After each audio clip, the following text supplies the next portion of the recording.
ओम शिव गोरख योगी, ओम शिव गोरख योगी। हरे नाथ नाथ नाथ हरे हरे।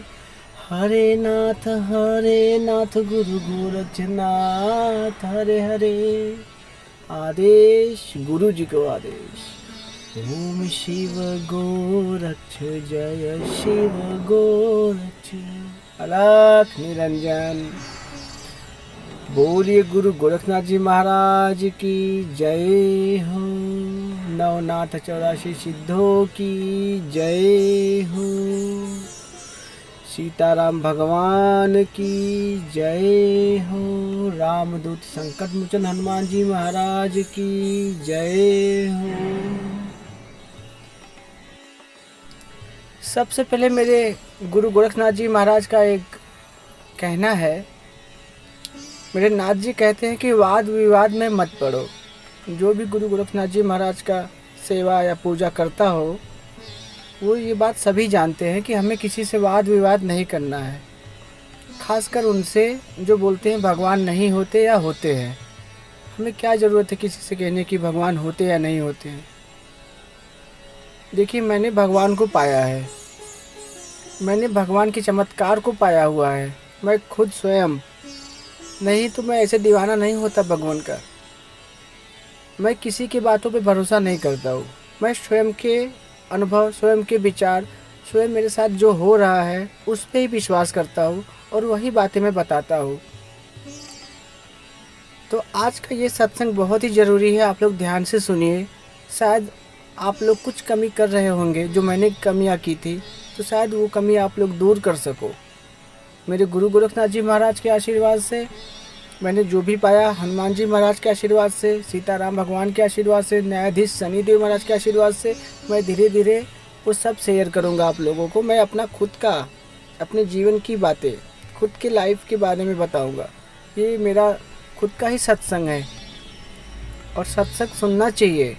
आप लोग भी सत्संग अपने किसी न किसी को बताया करिए, क्योंकि भगवान सच में है। संकट मोचन हनुमान जी महाराज सच में है। जितने भी हमारे देवी देवता हैं ये सब लोग हैं।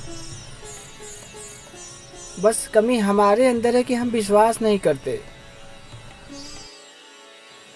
मैं अपनी कहानी बता रहा हूँ, आप लोग समझ सके तो समझ सके। एकदम रियल घटना में बता रहा हूँ अपना। मैं, ये ज़्यादा दिन की बात नहीं है, 2021 के पहले, 2021 के पहले और 2011 से मैंने शराब पीना शुरू किया। मटन चिकन, ये सब। मटन चिकन तो मैं बचपन से ही खाता था, लेकिन शराब पीना शुरू किया मैंने 2011 से। दारू, शराब, मटन, चिकन 11 के बाद, जब 11 में एक्चुअली थोड़ा बड़ा हो गया था, 18 साल का हो गया था शायद, 18-19 साल का। फिर उसके बाद जुआ जक्कड़, पैसे कमाने के लिए कि खूब अमीर बन जाऊँ, मन में यही था कि बहुत पैसा हो जाए बस। जुआ खेलता था, हार जाता था, कभी जीतता था, कभी कभी जीतता था, नहीं तो रोज़ हार ही जाता था। काम भी करता था, जो पैसे कमाता था दारू, शराब, मुर्गा मछली, जुआ, यही सब गंदी आदतें। भगवान को मानता था, लेकिन भगवान पे ऊपर विश्वास नहीं था मेरा। मंदिर देखता था तो नमस्ते करता था भगवान को, लेकिन उतना विश्वास नहीं था कि भगवान सच में है, सच में हनुमान जी महाराज हैं, सच में सभी देवी देवता है। विश्वास ही नहीं था। दिन बीतता चला गया, दारू लत लग गया। डेली रात में दारू पीना ज़रूरी था। मटन मुर्गा मिले ना मिले, लेकिन दारू ज़रूर रात में चाहिए। दारू का दीवाना, इतना बड़ा दीवाना हो गया था, इतना लत लग गया था दारू का मुझे, कि दुनिया में कोई चीज़ मुझे प्रिय थी तो वो दारू। बिना दारू के मैं सोता नहीं था, खाना ना मिले चलता था, लेकिन दारू ज़रूर चाहिए। ऐसा जीवन हो गया था। फिर बीच में 2016 में यूट्यूब द्वारा मैंने देखा शनिदेव महाराज जी का एक महामंत्र, न्यायाधीश का। मेरे अगर रियल माने तो भक्ति मैंने न्यायाधीश शनिदेव महाराज से ही शुरू की, लालच में। लेकिन वो भी मेरा लालच ही था प्रभु के लिए, क्योंकि शनिदेव महाराज के बारे में मैं कुछ जानता नहीं था, उनकी नियम नहीं जानता था, लेकिन लालच था मन में कि शनिदेव महाराज को जो भी पूजा पाठ करेगा वो एक दिन में ही करोड़पति बना देते हैं। ये भावना आ गई थी मेरे मन में। तो मैं बोला भाई अब शनिदेव महाराज का पूजा करूँगा, एक क्या पता है कभी तो करोड़पति बना देंगे, मुझे वही पैसा ही चाहिए मुझे। तो शनिदेव महाराज का एक मंत्र था, महामंत्र, वो सच है, हकीकत है वो आज भी। जो न्यायाधीश का मैं आज भी दीवाना ही हूँ, मैं आज भी उनका पूजा करता हूँ भगवान का। लेकिन अब जान गया हूँ उनका नियम क्या है। पहले नहीं जानता था, भगवान ने मुझे बहुत माफ़ भी किया, लेकिन फिर भी लास्ट में मुझे थोड़ा सा सज़ा दिए न्यायाधीश मेरे शनिदेव महाराज। वे सब सुनाता हूँ कहानी। 2016 में न्यायाधीश का एक वीडियो आया, उसमें महामंत्र, उसमें लिखा हुआ था कि शनिदेव महाराज का ये मंत्र सुनिए, आधे घंटे लगातार सुनिए डेली, आपके सभी मनोकामना पूरे होंगे और न्यायाधीश एक दिन में ही करोड़पति बना देंगे, इतनी शक्ति है। और ये बात सच है, ये बात एकदम सच है। लेकिन उनके नियम कानून मुझे कुछ पता नहीं था, तो मैं वो मंत्र डेली सुनता था। मैं बनारस का रहने वाला हूँ, तो मैं बनारस से मुंबई आया 2017 में स्टार्टिंग में ही, और मैं यहाँ पे काम करने लगा। मेरे पास कीपैड मोबाइल था। जो कीपैड मोबाइल था, मुंबई आने के बाद मेरे पास कीपैड मोबाइल था। गांव में मेरे पास एक बड़ा मोबाइल था, लेकिन गांव जब मुंबई आया तो मेरा मोबाइल वो कीपैड का हो गया, क्योंकि मेरे बड़े फ़ोन ख़राब हो गए थे, मेरे पास पैसे नहीं थे बनवाने के लिए। तो मैं आ गया मुंबई काम करने के लिए। मेरे दीदी जीजा ने मुझे बुलाया कि आओ हमारे यहाँ रहना और काम एक है वही करना। मैं बोला ठीक है। तो अपने जीजा के साथ उनके काम पे जाता था, 300 रुपये देते थे, और रात में मैं उनका ही मोबाइल मांगकर शनिदेव महाराज का आधा घंटा का वो मंत्र सुनता था और दारू भी पीता था। समझिए, मुझे कुछ नहीं मालूम था, मैं अज्ञानी को कुछ नहीं पता कि उनके नियम में बहुत कुछ, दारू शराब मुर्गा मछली कुछ नहीं है। फिर भी भगवान ने मुझे माफ़ किया क्योंकि मैं अनजान था। और एक हफ्ता हो गया वो सुनते सुनते। मैंने कहा हे शनिदेव महाराज, दारू देखिए नशे में ही। बोला हे भगवान, मेरे पास मोबाइल नहीं है, मैं जीजा का मोबाइल रोज़ रोज़ मांगता हूँ, उनको अच्छा नहीं लगता है, एक मोबाइल कम से कम हो जाए ताकि मैं आपका मंत्र सुन सकूँ, आपका ये मंत्र पूरा सुन सकूँ, किसी से मांगूँ नहीं। तो एक हफ्ते बाद मैंने ये बात बोली भगवान से, शनिदेव महाराज से। फिर 10 दिन हो गए पूरे काम करके जीजा के घर से। तो मेरे मन में एक विचार आया, उस टाइम लोन पे मोबाइल मिल रहा था, लेकिन मैं जीजा से कैसे बोलूँ कि मुझे लोन पे फ़ोन दिला दीजिए। और बहुत कुछ सोच रहा था, लेकिन अचानक वही बोले कि चलो तुमको एक लोन पे फ़ोन दिला देता हूँ, और जो तुमको मैं पैसा देता हूँ 300 डेली, उसी में से तुम्हारा काटता रहूँगा और ये लोन भरता रहूँगा। मैं बोला ठीक है। तो देखिए, न्यायाधीश शनिदेव महाराज से मैंने एक हफ्ते पहले बोला, और 4 दिन बाद, मतलब 10 दिन पूरा होते होते मेरे हाथ में एक फ़ोन दिला दिए भगवान ने। और मैं फिर और भक्ति मेरा बढ़ गया, लेकिन नियम कुछ नहीं जानता था। दारू शराब मुर्गा मछली यही खाना पीना लगा रहता था मेरा। मोबाइल मिलते ही मैंने भजन, वो प्रभु का मंत्र सुबह भी सुनता था, रात में तो डेली सुनता था, लेकिन सुबह भी सुनने लगा। मेरे विश्वास और बढ़ गए शनिदेव महाराज के ऊपर। फिर 2-3 महीना काम किया जीजा के साथ, और फिर मेरे मन में आया कि 9,000 रुपये में मैं क्या कर पाऊँगा, क्योंकि इनका काम हमेशा चल रहा है, बीच बीच में रुक जा रहा है। वो कमाएंगे, काम मिलेगा तभी मुझे देंगे। तो बहुत कुछ थोड़ी समस्या मुझे लग रही थी। फिर मेरे मन में आया कि मुझे गाड़ी चलाने आता है, 4 पहिया का लाइसेंस भी है, मुझे गाड़ी भी चलाने आता है। काश मुझे कोई गाड़ी मिल जाए, किसी सेठ का, किसी मालिक का, जिसका मैं गाड़ी चलाऊँ। तो मेरे मन में विचार आया था। एक दिन जीजा के साथ गया था मार्केट, वहाँ पे मैंने 2-3 लोगों से पूछा भी। एक ओला का ड्राइवर था, मैंने उससे पूछा कि भाई कैसे मिलेगा गाड़ी, तो उसने बहुत नियम कानून बता दिए जो मेरा फिट नहीं हो रहा था उसके नियम कानून पे। लेकिन सैलरी उसने बताया कि कम से कम 17,000-18,000 रुपये आपको मिलेगा, और प्राइवेट कार किसी का चलाओगे उसमें भी 17-18,000 ही मिलेगा। ओला में थोड़ा ज़्यादा मेहनत करोगे तो ज़्यादा पैसा कमा लोगे, उसने ये राय दिया। फिर मैं एक मार्केट में ही था, और एक दीवार पे पोस्टर लगा था ड्राइवर की नौकरी के लिए। तो मैंने वो नंबर लिया मोबाइल में और उनको फ़ोन किया। उन्होंने बोला कि आपको नौकरी मिल जाएगी ड्राइवर की, आपको ऑफिस आना पड़ेगा। मैं बोला ठीक है। इतना मैंने बात किया, फिर जीजा के साथ घर चला गया। दूसरे दिन जीजा का कोई काम था 3-4 दिन के लिए, तो बोले चलो काम है एक जगह, उनके साथ गया मैं। तो मैं ऑफिस से वहाँ से मुझे 3 दिन बाद फ़ोन आया कि आप आए नहीं उस दिन बोलकर। मैं बोला मैं आ जाऊँगा, संडे को आऊँगा। तो कुछ दिन बाद संडे आया, तो संडे को मैं गया तो वहाँ पे बात किया तो उन्होंने आईडी वगैरह, क्योंकि मेरा आईडी बनारस का है सब कुछ, मेरा मुंबई का कुछ नहीं है। और मेरे जीजा जो मुंबई में रहते हैं उनका आधार कार्ड ही मुंबई का है, लाइसेंस मुंबई का है, लेकिन उनके पास लाइट बिल नहीं है, क्योंकि वो जहाँ रहते हैं उनका लाइट ही नहीं है, वो लाइट बिल ही नहीं है। लाइट तो आती है लेकिन लाइट बिल नहीं है उनके नाम से, जो मुंबई में बहुत ही ज़रूरी है। आप जहाँ रहते हो लाइसेंस, और लाइसेंस नहीं भी है कहीं का मुंबई का, तो आपको कम से कम जहाँ रहते हो वहाँ का लाइट बिल होना चाहिए, तभी नौकरी मिलेगी आपको। 2017 की बात बता रहा हूँ मैं, 17 बीत गया था, 18 समझ स्टार्ट होने वाला था। फिर क्या हुआ कि वहाँ पे ऑफिस में उन्होंने सब कुछ बोलने समझाया, बताया आईडी में ये सब कुछ लगेगा, आपको नौकरी मिल जाएगी। मैं बोला ठीक है।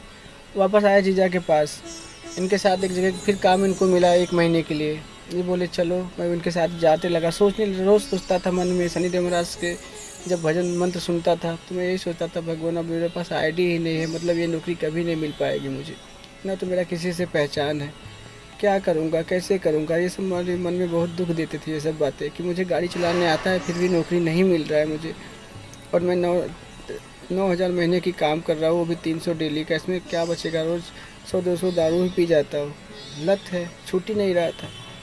तो बहुत कुछ समस्याएं चल रही थी मन ही मन। प्रभु ने जो मोबाइल दिलाया वो खुशी तो था ही, लेकिन और भी उनसे मांगने की इच्छा बढ़ गई थी मेरी। तो डेली वही सुनता था उनका मंत्र, वो मंत्र सुनते सुनते मुझे याद भी हो गया। संस्कृत में मंत्र है वो, मैंने वीडियो भी डाल दिया है उस महामंत्र का, आप लोग सुनिए। एक लाइन में बता भी देता हूँ, वो महामंत्र न्यायाधीश का सुनने मात्र से ही मनोकामना पूरा होता है, लेकिन कुछ नियम है उनके।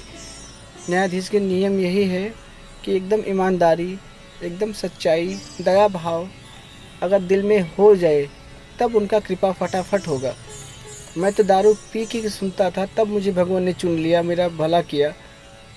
लेकिन मैं सोचता हूँ कि भाई अगर जो मैंने जाना, क्योंकि मैंने दंड भी भगवान का पाया था, तो फिर मैं सोचता हूँ कि एकदम ईमानदारी से उनका सेवा जो भी करेगा, अच्छे कर्म करेगा, सच बोलेगा, झूठ नहीं बोलेगा। झूठ वहीं पे बोले जहाँ पे किसी का भला हो जाए, अपने भले के लिए झूठ कभी ना बोले, तो प्रभु हफ्ते भर में ही करोड़पति ज़रूर बना देंगे। ये ऐसा विश्वास हो गया है मुझे न्यायाधीश के ऊपर। तो कहानी यहाँ से शुरू करता हूँ फिर, कि भगवान ने गाड़ी दिलवाया, शादी ब्याह करवाया, मेरा जीवन एकदम धन्य हो गया, अच्छे से सब कुछ चलने लगा। लॉकडाउन आने वाला था 2020 मार्च का महीना, और मेरे वाइफ के पेट में 6 महीने की बच्ची थी मेरी। तो मैंने नसीब ये था अच्छा कि मैं पहले ही सोच लिया था कि इसको गांव भेज दूंगा, वहीं पे डिलीवरी होगा। तो 15 मार्च का टिकट था, और 20 मार्च को या 22 मार्च को लॉकडाउन पूरा बंद हो गया था। नसीब देखिए, वाइफ पहले ही गांव पहुंच चुकी थी मुंबई से, मैं अकेला था यहाँ पे। और मई में मेरी बेटी हुई, पूरे लॉकडाउन में ही हुई, पहले फर्स्ट लॉकडाउन में। और प्रभु की कृपा से बिना पैसे का, क्योंकि मेरे पास पैसे भी नहीं थे लॉकडाउन की वजह से, मैं काम मेरा छूटा तो नहीं था, लेकिन जहाँ मैं काम करता था वो मुझे बस 5-6 हज़ार ही देते थे खाने भर का पैसा, और बोलते थे गांव चले जाओ, हम आपको सैलरी नहीं दे पाएंगे। तो मैं दुखी हो गया था कि हे भगवान, लॉकडाउन भी लगा है, गाँव भी जाऊँ तो कैसे जाऊँ, और उसके बाद बच्चा भी होने वाला है, मेरे पास पैसा भी नहीं है, हॉस्पिटल में बहुत खर्चा आएगा। यही अर्जी लगा कर वही मंत्र सुनता था भगवान का। भगवान की कृपा से, न्यायाधीश की कृपा से बिना पैसे का नॉर्मल डिलीवरी हुआ, और सरकारी हॉस्पिटल में हुआ, 1 रुपये भी नहीं लगे। 5,000 बल्कि सरकार ने ही मुझे दिए लॉकडाउन में। ये प्रभु की कृपा थी, महिमा थी। तो लॉकडाउन पहला वाला लगा, उसके अगस्त में, फिर मई जून जुलाई अगस्त में मुझे एक बार मौका मिला गांव जाने का, क्योंकि यहाँ पे सब काम बंद हो गए थे सबके, बहुत बड़ा लॉकडाउन लगा हुआ था वो पहला वाला। तो मैं गांव गया। शनिवार के दिन 15 अगस्त के दिन मैं यूपी पहुंचा बनारस, और वहाँ पहुँचते ही मैं सब कुछ भूल गया। शनिवार के दिन मैं दारू तो पीता था, लेकिन मुर्गा मछली नहीं खाता था। धीरे धीरे मुझे कुछ ज्ञान हो रहा था, प्रभु का नियम कुछ समझ आ रहा था, लेकिन मेरी मति कहाँ चली गई थी, मैं कैसा हो गया था। शायद न्यायाधीश का दंड देने का समय आया था मुझे। तो मैं शनिवार के दिन 15 अगस्त को पहुँचा 2020 में बनारस, और फटाक से दोस्त मिल गए और सबने पार्टी किया था दारू मुर्गा का। और मैं कुछ भी याद किए प्रभु को, सीधा दारू मुर्गा शुरू कर दिया खाना पीना। और प्रभु को धीरे धीरे उसी दिन से मैं भूलता चला गया कि प्रभु ने मेरे लिए क्या क्या किया। प्रभु को एकदम भूल गया। 3-4 महीना ऐसे ही जीवन बीता, इधर उधर इधर उधर। फिर क्या हुआ, न्यायाधीश एकदम गुस्सा हो गए मुझसे, क्योंकि मैं 3-4 महीना प्रभु का ना तो मंत्र सुना, न तो उनको ध्यान किया, न तो उनकी याद आई मुझे। मैं वही दारू पीना, मुर्गा खाना, मछली खाना, यही सब उल्टा सीधा काम, एकदम भूल गया था प्रभु को। 1 साल बाद 2021 में थोड़ा थोड़ा खुल गया था मार्केट, तो थोड़ा बहुत काम चल रहा था। तो फिर मैं ऑटो चलाने लगा बनारस में ही। ऑटो चलाने लगा जब, तो 4-5 महीना तो ठीक ठाक पैसा कमा लेता था, घर परिवार चलता था।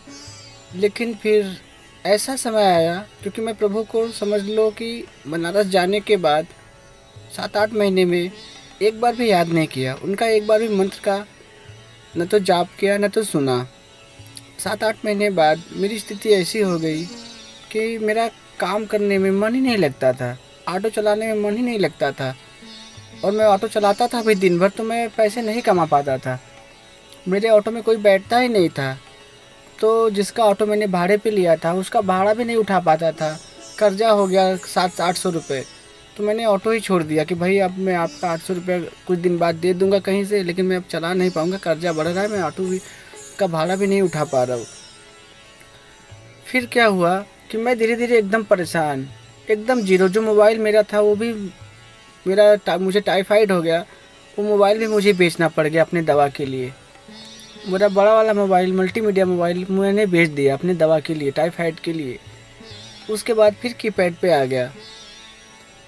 बहुत बुरा स्थिति हो गया। जब टाइफाइड 1 महीने बाद सही हुआ, आराम हुआ, तो फिर ऑटो के लिए सबसे पूछने लगा। मुझे ऑटो नहीं मिलता था चलाने के लिए, क्योंकि कहीं खाली ही नहीं था, भाड़े पे ऑटो ही नहीं मिल रहा था मुझे। जबकि मैं बनारस का ही हूँ, शहर का रहने वाला हूँ, मेरा बहुत पहचान है ऑटो ड्राइवर से, ऑटो मालिक से, लेकिन मुझे किसी का ऑटो नहीं मिल रहा था। स्थिति बहुत बुरी हो गई थी, खाने भर का पैसा नहीं था। मेरी वाइफ, मेरी बच्चे, मैंने उनको मायके भेज दिया, उनके नानी के घर पे, क्योंकि मेरा स्थिति बहुत बुरा हो गया था। समय इतना बुरा हो गया था, प्रभु का नाराज़गी ही था वो सब। फिर एक दिन ऐसा आया कि जब संकट मोचन ने मेरा संकट हरा। दोपहर का समय था, दोस्त यार दारू पिला दिए, नशा हो गया मुझे दोपहर में 12 बजे। उसके बाद मैंने उसी दोस्त से 100 रुपये उधार मांगे, क्योंकि सभी लोग जानता है कि दोस्ती यारी में दारू फ्री में सब पिलाते हैं। 100-200 मांगोगे तो नहीं देंगे। लेकिन उस टाइम क्या समय था, क्या था लीला, क्या था भगवान का नियम, कि उस आदमी से मैंने दारू के लिए नहीं बोला, लेकिन वो दारू खुद खरीद कर लाकर मुझे पिलाया। और जब पिया तो मुझे और पीना था, तो मैंने उससे 100 रुपये और मांगे कि भाई मुझे दारू ही पीना है, 100 रुपये और मुझे उधार दे दो। नसीब देखिए, उसने फटाक से मुझे 100 रुपये दे भी दिए। और मैं चला गया ठीके में, देसी ठीके में, क्योंकि मैं इंग्लिश देसी कुछ भी जो मिले वही पीता था, इतना बड़ा दीवाना था। लेकिन उस दिन मुझे और पीना था, यही मन में मांग कर मैंने उसे 100 रुपये मांगे, उसने 100 रुपये दिए और चला गया दारू के ठीके में, देसी वाले ठीके में। और हमारे घर के पास सड़क उस पार हनुमान जी का मंदिर है, सड़क के ठीक सामने, हनुमान जी के ठीक सामने उस पार दूसरी तरफ दारू देसी ठीका है। और उस ठीके में मैं गया दोपहर को 1 बजे और दारू लिया देसी 70 रुपये का, 30 रुपये का सब पानी वानी सब कुछ ग्लास वगैरह लिया। और वहाँ पे बैठ के एक पैक मारा, क्योंकि मैं इसके पहले इंग्लिश पिया था और देसी पिया 1 पैक और चढ़ गया मुझे। सामने ठीके के ठीक सामने हनुमान जी का मंदिर, संकट मोचन जी का मंदिर, और हल्का सा उसका जो देसी ठीके का जो ठीका कैसा रहता है, थोड़ा फटा फुटा था, कचरे टाइप का था। तो मुझे मंदिर दिखाई दे रहा था पर्दे में से। तो मैंने हनुमान जी से यही बात मेरे मन में अचानक आई कि हे भगवान, मैं क्या कर रहा हूँ, शादी ब्याह हो गया, लड़के हो गए, इतना मैं दारू क्यों पी रहा हूँ, और ये दारू छूट भी नहीं रहा है। मेरा जीवन कैसा हो रहा है, मैं रो रहा हूँ भगवान से नशे में, और पैक भी पी रहा हूँ और प्रभु से बात भी कर रहा हूँ, संकट मोचन हनुमान जी महाराज से। रोता जा रहा हूँ, आंसू बह रहे हैं, प्रभु से मन ही मन बात कर रहा हूँ कि क्या हो रहा है जीवन में मेरे साथ। मुझे गाड़ी नहीं मिल रहा है, मुझे काम नहीं मिल रहा है, एकदम भीख मांग रहा हूँ मैं, खाने के लिए पैसे नहीं है। दोस्त यार जो भी है वो दारू पिला देते हैं लेकिन खाने के लिए नहीं बोलते। बहुत कुछ यही सब मेरे मन में चल रहा था, रो रहा था प्रभु के सामने मंदिर को देखते हुए हनुमान जी महाराज को यही बोल रहा था। मन में आया कि प्रभु न्यायाधीश शनिदेव महाराज नाराज हैं, जाके पहले उनसे माफ़ी मांगो। ऐसा मेरे मन में आया कि मेरे प्रभु की याद आई। उसी टाइम हनुमान जी महाराज ने याद दिलाई मुझे कि न्यायाधीश नाराज है। दारू ख़त्म किया, चल नहीं पा रहा था, फिर भी धीरे धीरे रोड पे गया, थोड़ा सा आगे गया कि चलूँ अभी शनिदेव महाराज के मंदिर, अभी माफ़ी मांगूँ। तो आधे किलोमीटर दूर पे मंदिर था न्यायाधीश का, बहुत बड़ा मंदिर है, दुर्गा माता का मंदिर है। वहाँ पे शनिदेव महाराज को भी बिठाया गया है पीपल की पेड़ के पास। तो मैं जा रहा था वहीं पे माफ़ी मांगने के लिए। फिर आधे रास्ते पहुँचा मंदिर के, तो मेरे मन में आया कि ये न्यायाधीश बहुत गुस्से वाले हैं, दारू पीकर जाऊँगा तो बड़ा बुरा स्थिति हो जाएगा, माफ़ नहीं करेंगे और ही दंड देंगे, ऐसा मन में आया। वापस पीछे घुमा तो एक साधु जी आ रहे थे, साधु संत पैदल पैदल चले आ रहे हैं, जबकि ऑटो वहाँ पे उस रोड पे 1-1 मिनट पे ऑटो आती है आगे पीछे से स्टेशन जाने के लिए, कैंट स्टेशन। और नसीब देखिए कि वो साधु, मेरे मन में विचार आया कि आज इस साधु को बहुत परेशान करूँगा, वही बहुत भक्ति बहुत भगवान करता है, मेरा जीवन पूरा ख़राब हो गया है, इसको आज मैं परेशान कर दूँगा, जाने नहीं दूँगा इसको। मैंने उसका रास्ता रोक लिया। वो साधु साइड से होके जाने लगा, फिर उधर रोक लिया और मैं पैर से सही से डोल भी नहीं पा रहा था, फिर भी हाथ फैला दे रहा था। उसका रास्ता मैंने साधु जी का रोका। वो साधु बोले, क्या हुआ तेरे को, क्यों दारू पी के मुझे परेशान कर रहा है, हट मेरे सामने से, जाने दे मुझे जाना है वृंदावन। मैं बोला था कि जाओ, मुझे भी लेके चलो, मैं एकदम परेशान हो गया हूँ, मैं मरने वाला हूँ, या तो मुझे अपने साथ लेकर चलो। मेरे मुंह से ये निकला। वो बोला, जा, तेरा 2 महीने में सब कुछ सही हो जाएगा, मुझे छोड़, मुझे रास्ता, मुझे जाने दे। वो साधु महात्मा बस यही बोले कि जा, तेरा 2 महीने में सब कुछ अच्छा हो जाएगा। और उनके इस वाक्य से सुनकर मैं 1 मिनट के लिए खामोश हो गया और सोच के मन ही मन हंसने लगा कि मेरा क्या सही होगा। और मैं उनका रास्ता तो छोड़ दिया, लेकिन मैं बोला क्या सही होगा, मेरा सब कुछ उजड़ गया है। ऐसा सोचकर फिर मैं वापस अपने घर की तरफ आने लगा, सीधा अपने घर चला गया। मैं सोचता ही चला गया कि क्या सही होगा, ये साधु बाबा ने क्या झूठ बोल दिया, क्या उल्टा सीधा बोलकर चले गए, 2 महीने में सही हो जाएगा। मैं सीधा अपने घर गया और दुख तो था मुझे बहुत ज़्यादा, नशे में भी था, बिना खाना वाना खाए दोपहर में 3-4 बज गए थे घर पहुँचते पहुँचते। और मैं सो गया। रात को 8 बजे उठा तो मेरी बहन का फ़ोन आया। वो भी मेरे घर से, बनारस से 50 किलोमीटर दूर पे रहती है, जौनपुर ज़िला में। उसने मुझे फ़ोन किया, उसने बताया कि आओ, बहुत परेशान हो तो आओ, कुछ दिन घूम के जाओ। मैं बोला ठीक है आऊँगा, मेरे पास तो भाड़ा भी नहीं था जाने के लिए, कैसे जाता मैंने बोला ठीक है आऊँगा।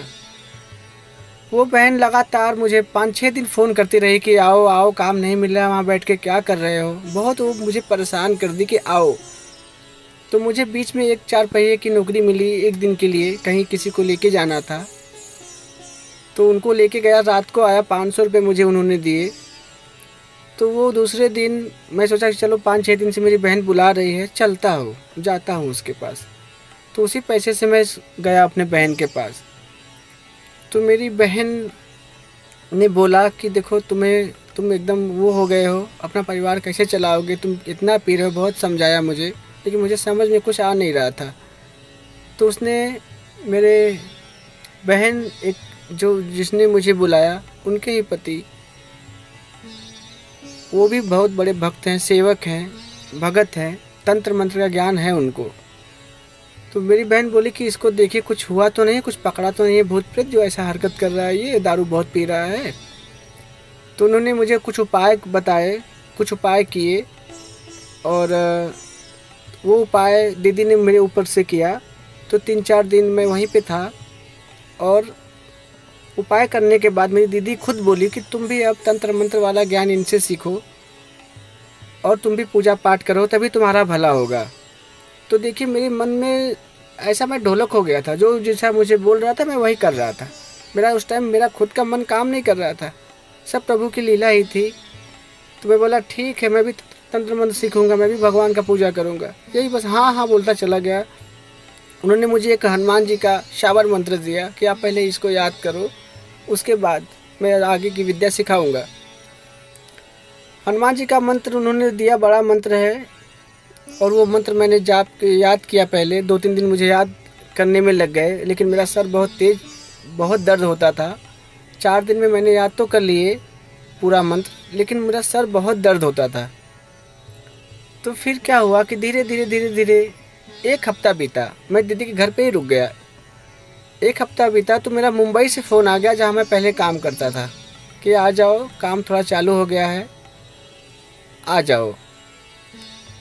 उसके बाद बनारस से मुझे एक डॉक्टर का फ़ोन आया, एक दोस्त के ज़रिए, कि भाई एक डॉक्टर की गाड़ी चलानी है, आ जाओ।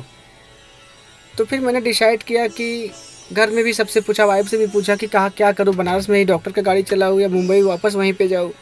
तो सबने कहा मुंबई जाओ। मैं बोला ठीक है। तो उस दिन बाद मुझे ये समझ में आया कि प्रभु का लीला तो हो रहा है। संकट मोचन ने मुझे जो रास्ता दिखाया, ऐसा करो ऐसा करो, मैं जो जैसा मुझे बोल रहा है वो करता चला जा रहा हूँ। तो ये भी कहा कि ठीक है प्रभु, आप जब सभी बोल रहे हैं कि मुंबई ही जाओ तो मुंबई ही जा रहा हूँ। आया मुंबई, वहीं पे नौकरी करने, और फिर भक्ति मेरी बढ़ गई। न्यायाधीश से याद आ गए, फिर उनका मंत्र जाप शुरू, क्योंकि मुझे मंत्र याद हो गया था प्रभु का। उनके मंदिर में पहले गया, माफ़ी मांगा, मंत्र का जाप शुरू किया, और जो मेरे जीजा गुरु ने मुझे मंत्र दिया था, हनुमान जी का शावर मंत्र, वो शुरू किया।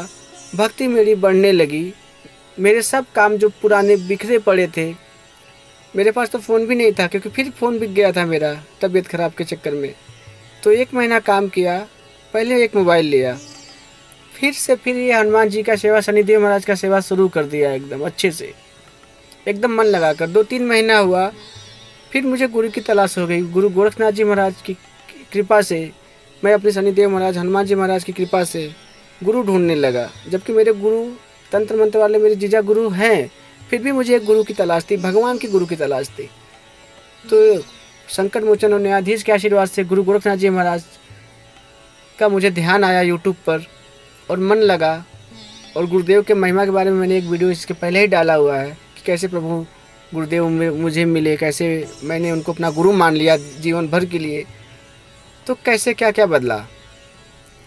और तब से लेके आज तक मेरा एक और पुत्र हुआ, बिना पैसे का।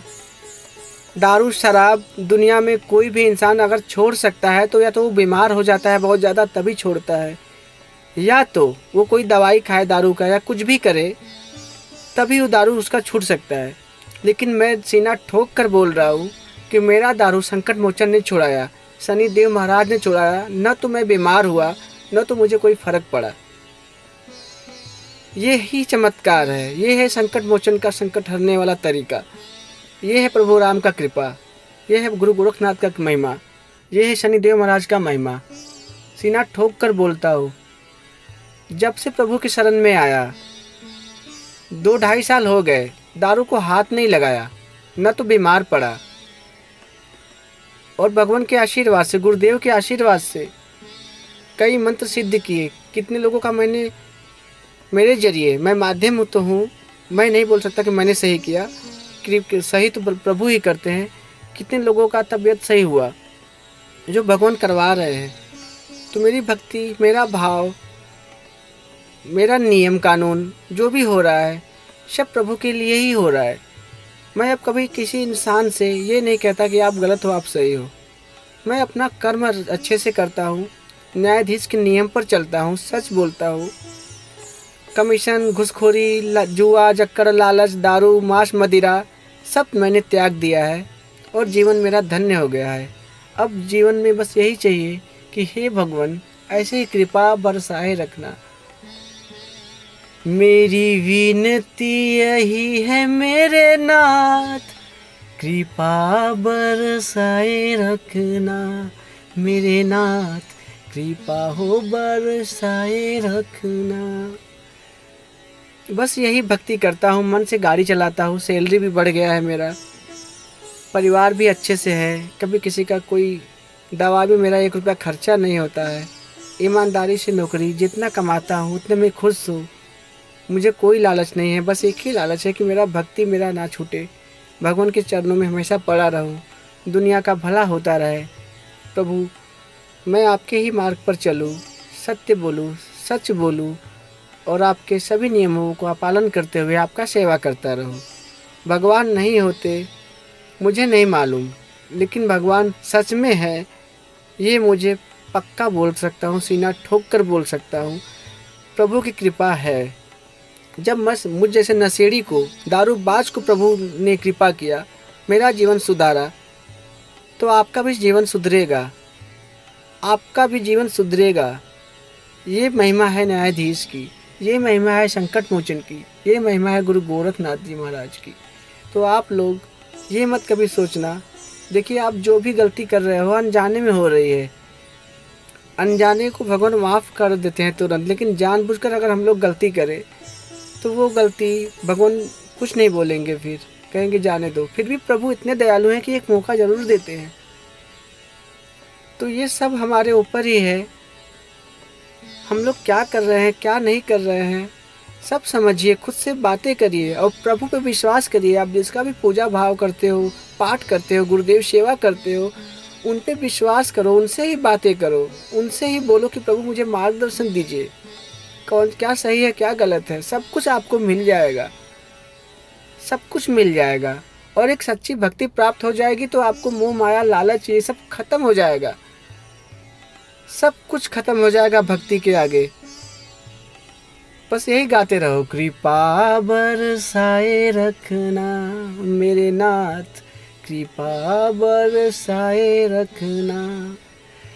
गुरुदेव तुम्हारी जय जय हो, शनिदेव तुम्हारी जय जय हो, हनुमान तुम्हारी जय जय हो, प्रभु राम तुम्हारी जय जय हो। तो यही था मेरे जीवन का परिचय, मेरा सत्संग, सच्ची घटना। तो आप लोगों से मैं इसीलिए बोलता हूँ कि आप प्रभु पे विश्वास करिए, अपने अच्छे कर्म करिए, धर्म पर चलिए, प्रभु आपको रास्ता दिखाएंगे, मार्ग दिखाएंगे, जो भी परेशानी है संकट मोचन दूर कर देंगे। तो चलिए फिर मिलते हैं नेक्स्ट वीडियो में, बने रहिए, जुड़े रहिए गुरु गोरखनाथ कृपा चैनल के साथ।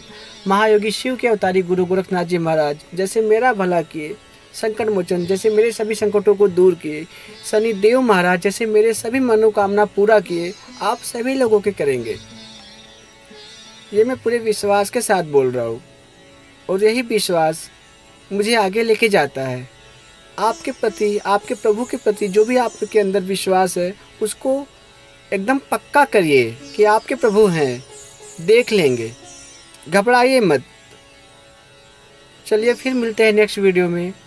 आदेश गुरु जी को आदेश, अलख निरंजन।